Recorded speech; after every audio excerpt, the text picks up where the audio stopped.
We are here and ready to do another edition of Scl Weekly as we roll into episode number 8, wrap up a little Laguna Seca Trophy race, and roll on into Indianapolis. We have two special guests today. As always, we have Carlin Hicks. Say hello to the lovely audience, Carlin. How you doing, ladies and gentlemen? And another special guest, pretty much the guy that pretty much owns that Camel GT series. What's going on, Milwaukee? How you doing, everybody? That's the voice of a winner, ladies and gentlemen. All right, so we're going to roll in here, and we'll pretty much get started right where we left off last week.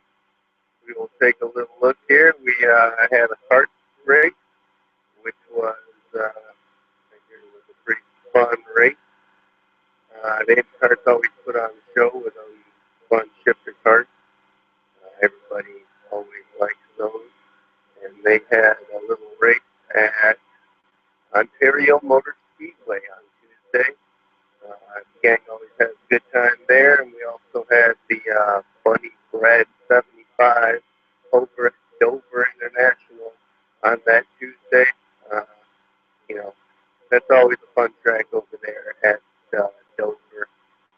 Everybody had, fun events in those. Those events are always a good time.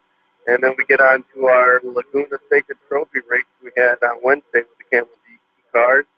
They rolled into Monster Raceway Laguna Seca. And very nice race. And for your recap, here's Carlin Hicks. How you doing, folks? Yeah, the Laguna Seca race was round 4 of this season 18 championship. We came in with Andy out in front and trying to see what was going to happen behind it. And I think Laguna Seca being a 1-hour race, very tight track, it was definitely challenging getting through the traffic. And Wolfie came out with the third win of the season in the series, took the pole on the victory at Laguna Seca. And Loco Pepe, the rookie from Chile, with a terrific performance. He was able to really run away into second. Those two were the class of the field.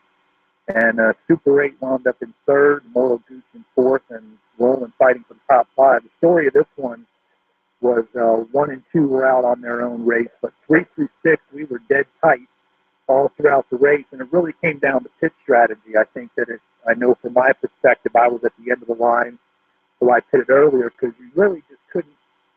It was really difficult to make passes on the track, so you had to kind of try to do it in the pits. And I think that the start, the qualifying really played a role here because it could have easily been reversed the 3 through 6 order based on, if certain guys had qualified better or gotten a better jump at the start of the race. But altogether, I think it was a terrific race. Super 8 had a fine run to the podium. Roland is just showing more and more improvement on the road courses and fought his way up to the top 5 as a couple of us, especially myself, ran out of tires there at the end.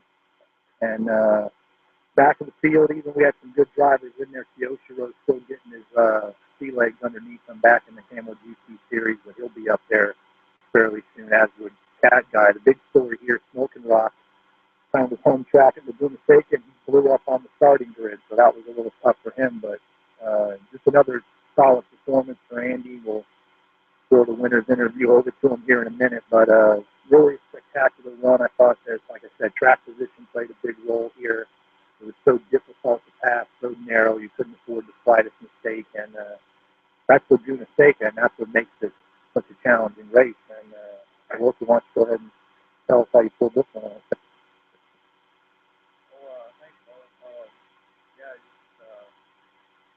This is not a track that I really felt extremely confident in coming into the race. I had no experience racing at Laguna Seca prior to Wednesday, and so I think in practice I really tried to push the car to the limit, tried to figure out what lines worked, what lines didn't, and when it came race time, I realized that it's only an hour race. If you make a mistake, there's literally no time to make up, lost down. And I think that knowing that, I was expecting Loco Pepe to be just really, really fast and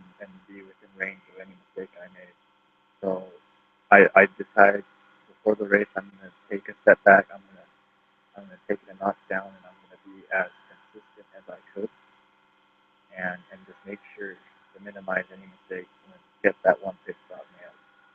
And it worked out. You know, we were able to get the car out front, keep it in clean air, and then build a really solid lead before the end of the race. Oh yeah, I think you did everything right there. I mean, Loco was pushing pretty hard. I don't think he made any major mistakes. Any of the other guys who would have been in contention, I know I had the same idea in that race. I just, from my own perspective, I didn't have a very good qualifying run and had to, start back in the field. This isn't like some of the other tracks where you can really get a jump on the start if you're on the ball and gain a position or two. It was really difficult, and I think that was really the best game plan. When you have the track position out front like you did, you just run for it and get yourself a little gap, and I think that's what you did, and it turned out to work to your benefit. But despite the fact that 1 and 2 were running out front pretty strong here, it was a very fine race for the guys in the middle of the pack, and that's what Campbell DC provided so far this season. Yeah, watching it, that probably was the best race right in there, 4-3-6. Everybody was fighting tooth and nail, and those positions were flopping around the most. Big shout out to Local Peppy for being able to hang in there with a Milwaukee and move down to the lap. Point standings are as follows. Milwaukee splitting a whooping to them here with a 36-point advantage over our fellow broadcaster here, Carlin Hicks. He's doing as much as he can in second place, being nice and consistent. Geek is real close to him, fighting for that second spot and the top of the class there in Campbell DC. Super 8 sitting in fourth with his GME car and looking pretty good too this season. We got WTC Baseball. He did miss the race out there at Laguna Seca. He's still sitting fifth. And I sat out down Laguna Seca too, but I'm still sitting in sixth in points. Looks like Wendy's right up there. So everybody's running real good, smooth, rolling, smoking rock, rounding out top 10. Another good race out there in California. Oh yeah, Camel GT series is interesting. Where I look at fighting for second in the points as like a best in class situation with Andy running out front like he is, and I think that Team Oki, with the way the standings are shaping up, have a excellent shot at getting another team championship here. But we're all just fighting. That second place championship is going to be winning second place in the championship is going to be a dog fight, and I always look at it like this. I know that there are some guys that as soon as they feel like they're not in the championship, they stop running races. I say, number one, that's not what a racer does. A racer fights for every last position. If you're in 10th, you want 9th. If you're in 6th, you want 5th. That's how I look at it. And also, always remember the fact that you never know when lightning's going to strike. If Andy was to have 1 or 2 mechanical trouble, we'd be right back up there with him. And I think as long as he stays consistent, it's going to be his. But the rest of us are going to be in a dogfight for second, I'll tell you that much. There's 4 races to go. Yeah, Andy isn't immune to having motor trouble, as he knows, but, it's going to be his championship to lose as we roll into Indianapolis. We had another great race there in the late model series Thursday night. We raced out there at Dover, another hard-charging short track race. Everybody, that's a real fun track out there in Dover. I know Milwaukee didn't race in that one, but Carlin has, he put in a little couple laps there and on Saturday, too, in the Winston West race. What do you think of that Dover track, real quick, Carlin? There was a fun track to drive, and I really do have to give the guys credit. I wouldn't say that those races had a big issue with the high banking. You'd expect there to be a lot of cautions, just some incidents. There really wasn't. Polyphony server issues, the track conditions, we'll call it that, is really the biggest problem with that track. With that type of banking and that speed, there's just no margin to catch any type of problems with the car. You get a lag bump or anything like that, then it's almost a guaranteed caution. And that was the problem. That's why the Winston West race there got red flagged after 20 laps. We just called it on account of track conditions because of that. And that's really the problem with that. Among the creative tracks, there, Bonanza was excellent because it's wide and fast, and you had a shot at catching stuff. Dover was just very tough to handle that type of situation. I really do think the drivers did a surprisingly good job, but it was very difficult track conditions. Especially when you cross the start-finish line is right heading into turn one, and if you got the slightest bit of a lag bump crossing that line, then you were riding up into the grass and then possibly getting stuck down in the infield.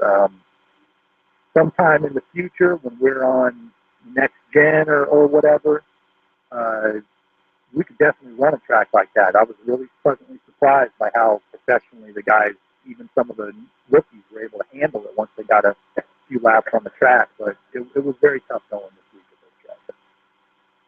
Yeah, and it's been the story of the season there is the graded track, but we have a guarantee from the SCL officials that 100% guarantee we'll have less room lag in season 19. All right, so we come into Friday's activities, which was whole qualifying for the Indianapolis 500. And, everybody took their 5 laps around the track, and they averages the best of 4 and coming out on top. The speed equipment so vindictive that's going to be sitting on your pole sitter. And your front row is as follows. 3 wide starting order for the beautiful Indianapolis 500.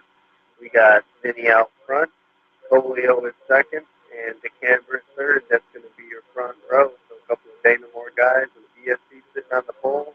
And another Dana-Moore guy starting to the inside of row 2 with Kip hauling ass. And in the middle is going to be Gooch. And on the outside, Carlin and Hicks. And row number 3, we've got Milwaukee making a rare appearance in the Indy cars. And they're sitting there in 7th place on the inside of row 3. In the middle is going to be Super, and on the outside, J-Dog.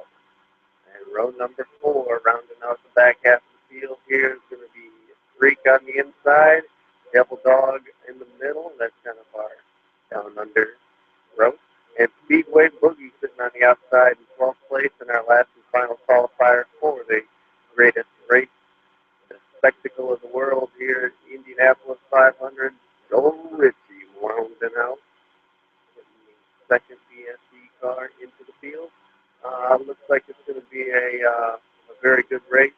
There was a couple guys that happened to miss qualifying, but I think our champion from last season, Remy, he was out of it this season. He couldn't make his way into the qualifying session, so he's going to be sitting on the sidelines. I know him and a couple other guys are really bummed, but I mean, that's the way it works. He missed qualifying, he can't get into this big race. But, Remy's not going to be there, but obviously Goose, Carlin Hicks, and Kip calling that. They all know how to do it, and they're going to try and do it again for season 18, Indianapolis 500. And then on Saturday, as Carlin said there, they had a pretty good race going at the Monster Mile 100 for the Winston West race, but had to red flag it after about 20 laps because of issues with the leg issues and all that. So kind of a bummer there, but that's what cookie crumbles sometimes. Saturday night, I heard you had a real barn burner out there, Bonanza, for that Miller Lite 150, and for your review of the race. Again, here's Carl Nick. Oh, yeah, the Bonanza race for Grand National was terrific. I'm going to pull up the standings here so I can make sure I got it. I know it was a very wide open track, Bonanza being a 2-mile super speedway. Flat track, obviously not as wide as possibly a Daytona-type track, but it was, nonetheless, it was very fast. Very fast race. I think J-Dog wound up with the win. I wound up in second. We laughed because he was going to get that lag bump back from the win I had at Indian Mountain a couple weeks ago. And that is precisely what happened. He got a nice little bump at the right time and got a little bit of a lead. But Bonanza was very popular with all the drivers. Very wide, very fast. Pretty much flat out with a little bit of throttle management in the pack. I thought they were terrific races. We didn't have too many cautions. Most of them were obviously lag-induced. But I really think that that Bonanza was one. Bonanza, Indian Mountain, those have been probably the most popular. Dixie Union as well, the most popular of the created tracks.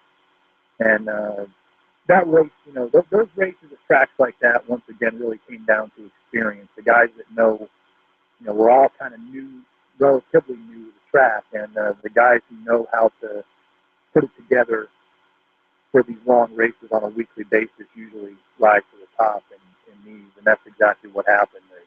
Those of us who qualified up front managed to hold that position fairly well, and ultimately Bonanza in both the Cup and the Grand National races were, very successful races, and hopefully one day in the near future we'll have the track conditions worked out at those places where we can run them. Yeah, Bonanza seemed to put on a good show Saturday night. I wasn't there to see it personally, but I heard it was quite a good show with a little bit of lag. But I think we got some of the lag situation cleared up on Sunday when we had everybody in the race kind of religiously kind of held touching them there if they hadn't got a download yet. So download the damn track, and I think everybody did. And so that took away a little bit of our issue, I think, on Sunday. Obviously, you still had the danger zone issues that you cross the scoring route, and as somebody pulls into the pit and then gets their work done, that obviously induces a lot of lag out on the track. But everybody did a really good job, all the Class 1 drivers, of staggering as they went over those kind of bad situation parts, start-finish line, and when somebody's pitting. So I think that cleared up a lot of the issues we could have had.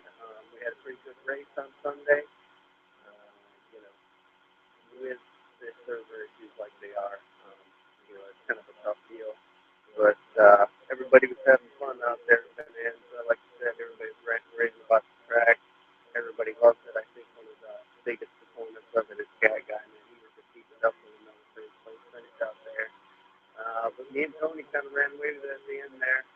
Did what we had to do to get up in the track position and keep it. And Cat Guy, I think on that last restart, was all the way back in 8th or 9th. He was back all the way back up, so I can see why he loved that track. Let's turn it over to Carlin for his view of Sunday's race.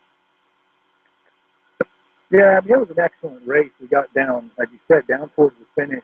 The Benson DSE guys, Johnny and Tony Moose, got the track position. I was in third behind them. Me and Roland and I tangled a little there in the last lap. That's what knocked us back and gave a few guys more position. But, that's nothing on Roland. I was one of those situations where I knew so well, one of those where I'm taking the corner kind of wide. I know it's the last lap. I know he's going to poke his nose in. I just got to hope for the best, and we tangled a little bit. And that's just part of racing. One of those things you wouldn't like to see halfway through the race, but at the end of the race, I don't blame the guy for getting in there, just like he won't blame me for trying to, sweep across and take a line from him. It was an excellent track. I definitely, I know at the end there, Johnny and Tony were setting it up for the last turn. I was under a lot of pressure. That really prevented those of us from 3 through 5 from making a really strong run there on the last lap. You got to get your track position before the last lap at a place like this. This isn't Daytona. You can't just, hope you get your line and sweep around on the last turn. You got to do it before the end because you'd rather be defending your position than, trying to come around somebody. And that's really what happened. You see the race shuffle back and forth. You see different guys get track position. Things happen. But down there towards the last 10 or 15 is where you really got to start thinking real hard about, where you want to be. And, Johnny and Tony were where they wanted to be, and Johnny held on to win it. So there's really, people are seeing the strategy of those type of races playing out, and it really comes down to you got to make your move early, I think. Yep, that's definitely a fun track, driver favorite. We will be seeing that in the future. All right, so that's pretty much wrapping up what we did there last week. We'll roll right into Indianapolis. Everybody, if they're not already in Indiana, they're heading that way. I think every series in Indiana, we're all kind of crashing the gooches out. All right, so tonight we have a kart race. That's going to be a good race. Those karts always put on a good race. They are going to be at the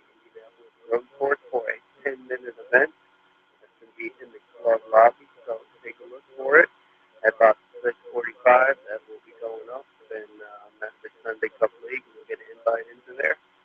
And then after that, we are rolling into the Badland 40. It's our third points event in the Indy Life Series, and those cars always put on a good show there at the Indianapolis Road Course.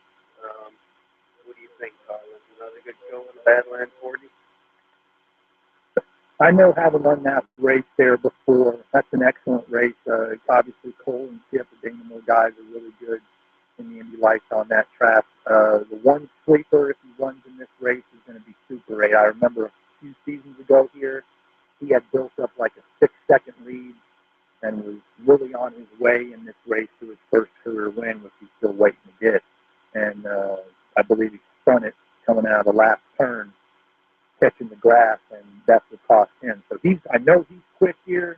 There's definitely, Indianapolis is a tricky track on the road course. I've said it many times in the past that anytime you're at a track where you're on an alternate layout, like not the primary layout, like if you're at Motegi and you're running on Motegi East or something along that line, you're always going to have odd turns and odd camber turns because the track was not designed with that layout in mind. They threw that layout in after the primary architecture, after the layout of the course. And so you always end up with some very odd turns. And Indianapolis is full of those.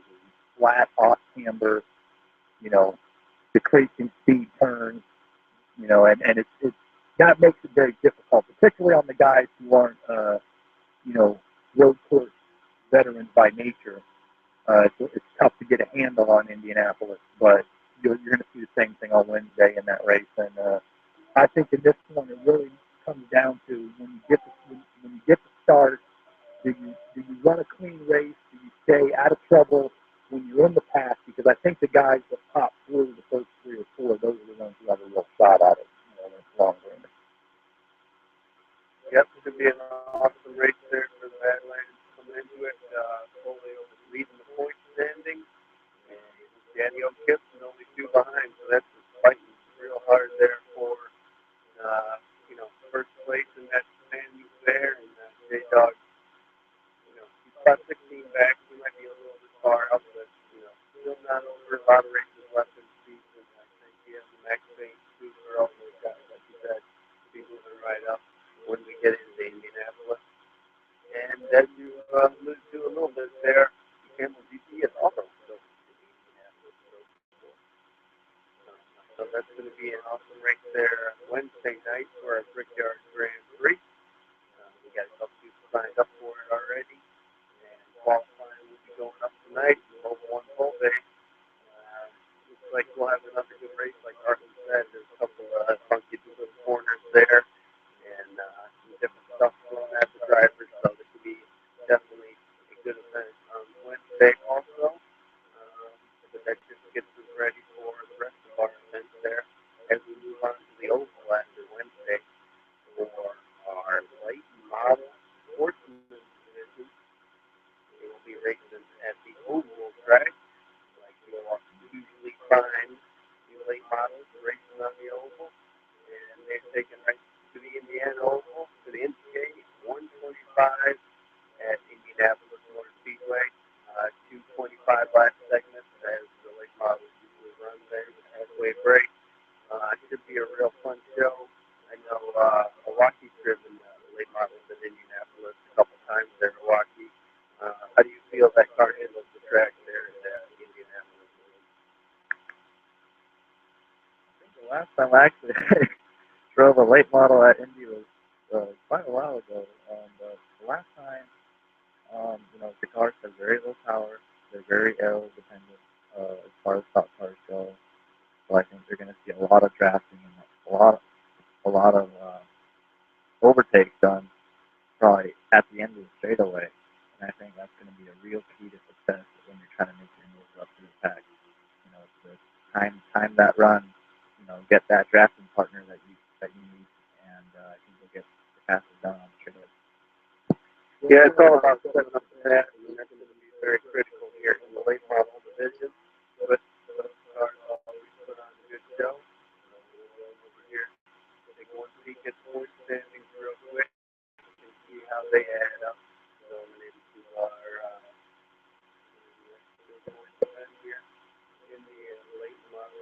division. So looking pretty good right now with Carlin Hicks having a pretty damn good showing here in his cornerstone sportsman division. He said he was known for it. Boy, he is. He's got a 7-point lead over Beerhead with the Campers sitting on the podium position for the championship right now. Super and Kevin rolling out your top five. A couple of guys struggling for the back in the pack that you wouldn't think maybe so much of. Rowland, Johnny Benson, J-Dog, and obviously down here at the bottom, it's not even on our screen here. Let's scroll down a little bit and take a look at our multiple-time champion, still sitting 14th in points. Polio, he's having a rough go at it this season. That just shows that, all of this is struggling. Oh, yeah, you have one or two bad races in a short championship like this, and that's what, that can hurt you real quick. A lot of guys looking forward to getting back to the 8-10 race season because of that, but really it just makes you, that's definitely affected how I raced the first two races. Both of those first two races I was third, and both times I pretty much settled on third rather than take a big risk. But I think that, like Andy said, Indianapolis is all about, if you're in the front going into the turn, you've got to drive defensively, and that means more important than anything. And this is a skill that only the top guys in the league have. The top half a dozen to 10 guys can do. But it's how well you protect your line, knowing you're going to get guys got guys all up on them. You're going to get bumps going into the corner. Even if the guy behind you isn't trying to. So you have to be able to control your car in that circumstance. It means you have to have excellent throttle control on the entry of the corner. And I think that those of us that can do that will have success, because you have to get the track position in Indianapolis, and then you have to protect it. And it doesn't matter how quick you are or how badass of a passer you are from playing Daytona USA in the arcade for 20 years. The fact is that you have to be able to protect it, because guys are going to come catch back up. You're not pulling away. And I think the guys who can drive defensively, if they can get the track position, there's 3 or 4 names that when I see them get up into the top 3, I know it's going to be exceptionally difficult to get by them, because they're good enough and smart enough to hang on to that. So that's really going to be the story in that race. Yep, they should put on another good race there in Indy. Like you said, it's kind of hard going for the guys in the middle of the pack. You're kind of in the middle. You're like a bunch of balls. Everybody pushes from the back, and the guys up front trying to hold their position. I know it gets tough, but that's where you don't want to be. You want to try and make yourself all the way up to the front so you can be kind of very clear, and then all you got to do is block a little bit. That should be a great race on Thursday. Always is with the NGK 125. And Friday, all the IndyCar drivers get suited up for the greatest spectacle in racing. We're going to roll through our starting order once again here for the Indianapolis 500 on Friday. It's going to be a great race as everybody's getting ready for the biggest race of the season. Starting on the pole is going to be Vindictus. Polio's in the middle, and the Campers outside. That's going to be one fast front row there, and they're going to be fighting for it the whole time. Those are the 3 fastest cars sitting head and shoulders over the rest of the pack. Oh, yeah, you're going to have, actually, Polio is missing the race this week. He's going to have the little bit of news we got to announce as well that Team Danamore's just added Roland. He's going to be subbing for Polio, so you're going to see those orders bump, 3 being 2 and all that kind of stuff. Vinny, we got to mention Vindictus in qualifying. He not only set the track record for qualifying at the time trial, his average time was faster than the fastest individual lap of anybody else. And I don't think I've ever seen that. And, he definitely put in the time and worked on qualifying to get that pole. And Indianapolis is a toss-up, of course, as we all know. This is the 6th running of the 500 we've done. As you mentioned earlier, myself, Tip, Gooch, and Remy, who's not in the field, are the previous winners. And really the story of this race, the times that I've won it, and even in just running the Hoosier Classic earlier this season, it's kind of a points race. It's a warm-up to this. one of those where you can shuffle around through the field a little. It's not quite like Daytona because track position does matter at Indianapolis at some point. But I really think that in this race, I've noticed that the seasons I've done well, and it comes down to that last 100 miles. You've got to still have something in your tank, and I don't mean in the car, I mean in you personally, with 30, 40 laps to go. Because I've seen it personally. Some guys will start making mistakes near the end of a 500-mile race that they would never make in a shorter race. And so you got to be on the ball and ready to go, at the end of the race. And that's when you start thinking about your track position. As you're getting towards that last pit stop, that's when you got to start planning it out and knowing where I want to be, when I want to come in, all that kind of stuff. And we really just have a great field this season, even though it's unfortunate that we're missing a couple of guys who couldn't make qualifying. We really do have an excellent field. I mean, Awoki, I believe he was a season 11 IndyCar Series champion, finally making a debut. He's actually, I think Awoki's running for a Rookie of the Year in the Apple 500 or something. But we've got a hell of a rookie class this season in this field. We've got, as you said, we've got several former winners here. And Indianapolis, to me, I know that the second time I won it, that experience played a big part. I had to outdo Tony Moose to get it. And the only advantage I felt I had was the fact that he was a part-time driver, hadn't been running the Indy cars all season. And I kind of knew what the car was going to do on old tires at the end of that race. And so experience comes into play, no doubt, at the 500. But I think your experience, and I think the experience in having run the Daytona 500, and even the experience of having run, the Daytona Continental, another really long, grueling race. Someone like Awoki's not a rookie in that sense. And I think that the guys who are mentally prepared are the guys who do the best here, really, is what it's going to be. And that's what we're going to see. The last 100 miles is going to tell the story. You got to spend the first 160 laps or so not taking yourself out of the race, and then the last 30 or 40 laps is when you put yourself in the position. And if you watch any old Indianapolis 500 broadcast on ABC Sports, that's how the Rick Mears, the Al Unsers, that's how they all did it. They didn't race anybody else until they were towards the end of the race, and I think that's what you're going to see. I mean, what do you think, Andy? This is your third time running this one. Yeah. It's kind of strange to call a past champion a rookie at a racetrack, isn't it? But yeah, I think it is a 500-mile race. I do think mental endurance is going to be as important as your actual driver technique and your race strategy. I'm still new to what's going to happen. I don't, fully understand or am able to predict the trends that are going to be going on in this race.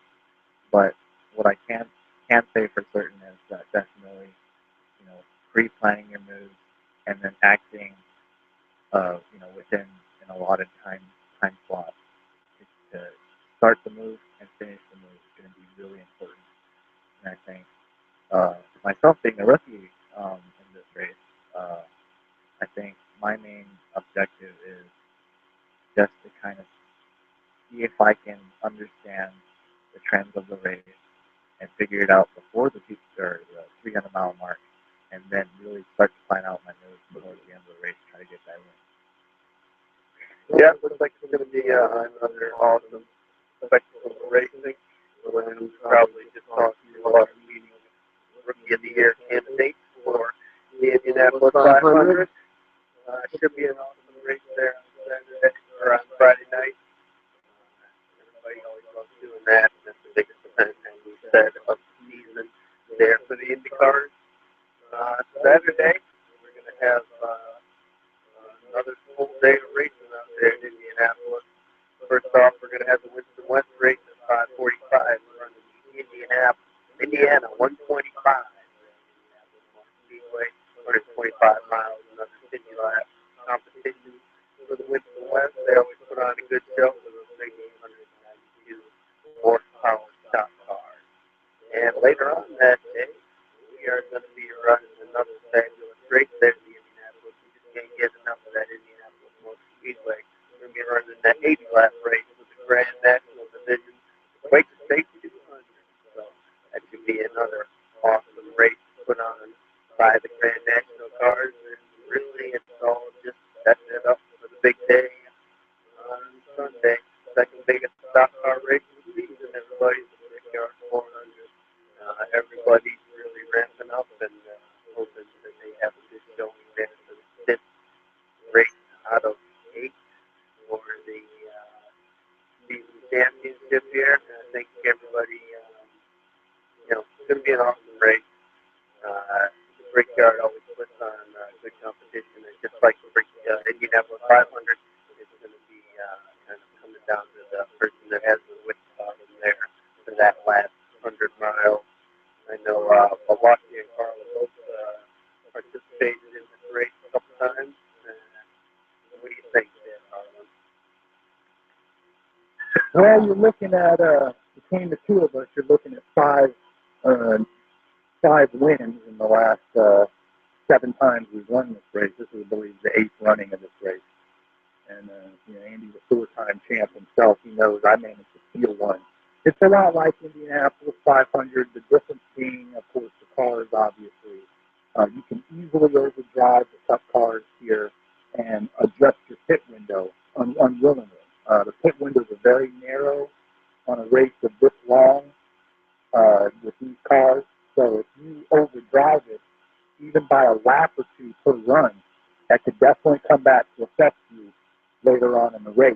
I know I've been on the times I've done well here. Let's not count the pit strategy win I had, but the times I've been in the top 5, top 3 at this race, it's very much the same thing.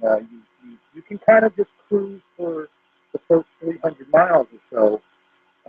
You don't want to be too far back in track position in Indianapolis with the pits being as long as they are and as much variance as we'll see on pit stops. You don't want to be too far behind the leaders when that round of green flag stops comes. But I do think that it's very similar to running the Indy 500 in that you have to stay mentally prepared. You have to stay ready for that last run up. I would say out of the second to last pit stop all the way through the last stop, basically the last 100 miles of the race. See, that's when you need to get yourself in position. You want to hope that your allies, be they teammates or just whoever you've been drafting with in that race, that they've got everything on the ball, that they're with you. You don't want to have to hurt up for a drafting buddy at the end there if you can help it. And those are the things that I think does the biggest part of the race. You got to be within touch of the leaders. You got to have enough on your tires at the end to make a move. I mean, God knows I've lost a lot of races, particularly in the IndyCar series, but even in a Cup Series race, just because I got myself into that position. All right, I hear you, buddy. I got myself into that position, but you didn't have anything to fight with at the end. That's really the key. That's something that the guys like Awoki and Colio, the former Cup champions, that they're excellent at. They know how to get the car to where they have something to battle you with. You might be able to catch them at the end, but you're not going to be able to pass them. And I think that's really the part of this race. You're going to start, if the race stays green, you're going to start seeing that shape up about halfway through it, where you're going to be like, okay, this guy's on a good cycle, this guy's not on a good cycle. You start to size up who it is you really need to be competing against. And, I mean, really, the Brickyard, I know Andy, this is his, this is one of his favorite races, and I'm not sure anybody in real life won it 5 times. So, how about it, Andy? You know for it or what? I think, one of the real keys to success here is the pit stop. I think Carl and Lisa discussed this before, that this is a really very strategy-intense race. And I think the first 2 pit stops are going to be real crucial, and we're going to find out who's going to be in the race for the win after the second pit stop there. And, you touched on it a little bit that, that guys like myself and Cole, we're able to save our equipment in case of that final race to the win. I'll be real honest here. The guys like me, we don't want that race for the win. We want to have that 10-second lead to second and third place. You know, it might be third place because we're in pairs drafting, but we don't want that battle. So we really want to make sure we hit our pit stops right, and just make sure everything's perfect. Make sure we're smooth, we don't burn our tires, and that's how you win the race. So I agree with you there. You definitely, I know that race strategy, that's the thing that separates, we get some new guys in the room who, they're rookies in our league, and we'll call them rookies when they take a sprint. They've been playing driving for a long time. Yeah, you're a rookie in our classification. But what they don't seem to catch is that what makes you a rookie is that we're going to run, we're going to know that kind of stuff as far as how to get the most out of your tires, the most out of the run. If you come out of a pit stop every time and you put yourself in a position where a guy's having to chase you to get back into your draft, then you know that at the end of every cycle, he's going to have less tires than you. I'm one of those guys who will wait. I mean, not wait, but I will not push it, and I'll let you go ahead and catch me because I know you're chewing up your stuff to do it. And I think the guys that are smart like that are the ones who, usually do pretty well. That's how I do well at Indianapolis. I used to take it on the chin. My first couple seasons, first 2 or 3 seasons here, really, I took it on the chin every time we came to Indy in whatever series. And I loved the track, and it was just one of those things I had to figure out exactly that, how to not just run the pace of the leaders, but run the pace of the leaders without chewing the tires up. Because it doesn't matter. If you don't have anything on those last few laps, that's normally this race comes down to that. If you're usually not getting a late caution and having fresh tires to fight with at the end, you have to be able to race on 3s and 4s in order, on the tires, in order to be able to be successful. And that to me really is the key. I've seen this. I've run these races many times. I know what most of the other guys are going to try to do. You definitely have to get yourself into position for your pit stops. You don't want to get cycled out on the pit stop. So you're going to see things get a little bit tougher right before green flag stops. No one wants to give up their track position right before the green flag stops. And that's really, I mean, that's taking nothing away. Guys like Awoki and Polio and the guys who've won this race before, they run super fast. But it's not the speed that they run that is what wins the race for them. I think it's the fact that they run fast without chewing their stuff up. They put themselves in a position. I know when I've won the Indy 500, before, that was very much how the second time I won it, that's how I did it, was I had enough on the tires to be able to fight with the guys immediately behind me, and maybe they didn't have quite as much. That's really, to me, the key here. Like you said, Andy, it's a strategy race, and we're going to see who, you can make the strategy, but you have to get lucky and the roulette ball lands on your spot and your strategy works. That happened for me once, and I think, if the rookie gets out front, he's tough to beat. But if you got 3 or 4 cars with that group, then it becomes a toss-up. And I know I'm in the same boat as you are, Andy. I would rather have something to work with, something to protect going into the end of the race rather than trying to catch up. You can think you're going to hang out in the middle of the pack all the way and then charge at the end, but I just don't think that's the way to do well here. But listening up guys always put on a good show. They kind of have the best men there in the league, being the Class 1 drivers, and best of the best. Best of the best, and the stock cars stack up like this right now. Milwaukee's sitting on top of the point standing. Big surprise there, but not out as far as you think he is. 6 points behind him, Polio 1, 2, 3, sitting in second, and third is Carlin Hicks with Tony out on his heel in 4th place. Around that top 5 is Skip Weekly with a Daymore car, and 6th place another Daymore car, Lola D19 sitting in 6th with Morgan, Vinny, Remy, and myself rolling out, filling up the top 10 in the point standing, going into the Brickyard 400. So yeah, another great week of racing here coming up in Indianapolis. I will see you guys all out there with a couple of final remarks here as we roll into it. What do you think, Ron? Is it going to be a good week? Oh, well, I always look forward to Indy Week.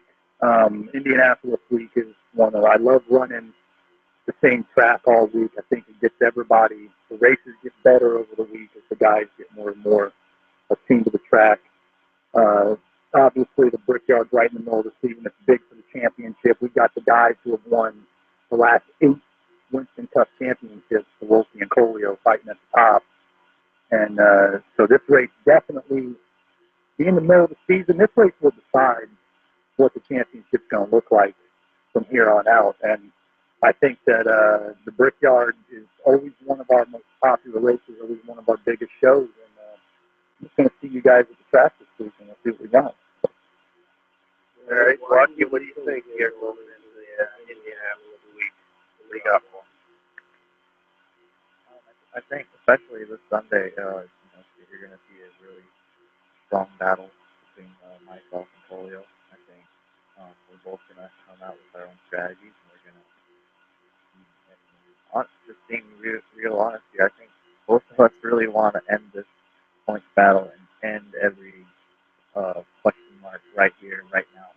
Because I can I can speak out of experience with racing with Vic back in season 12. We don't want a race that comes down to the wire. It's really, really stressful on both parties. I think not having that variable is something we really want to go for this weekend. Yeah, everybody's kind of chomping at the bit to get Chucky in there, so it should be a good race there in Indianapolis. I'm going to have fun there in 400 and Thursday in the late model. So another good week racing, and we're getting right up there on our third 300 member. Maybe we should give out a little prize. I don't know. So we're getting right up there, and all the officials are kind of putting together their heads together, getting the schedule marked out for season 19, and some really big things coming in the future for the league. I think everybody's going to be happy about next season. Can't really say a whole lot more right now, but the big things come in the future. Just another great edition here of Sunday Cup Weekly. We've had a good show, and we'll see you next week. Thanks for listening, everybody. And we'll probably be right on the air again next Tuesday, kind of a later show today, but it'll be right around 2 p.m. Eastern time every week. So we'll see you again next week here live on YouTube. Have a good one, guys. Yep.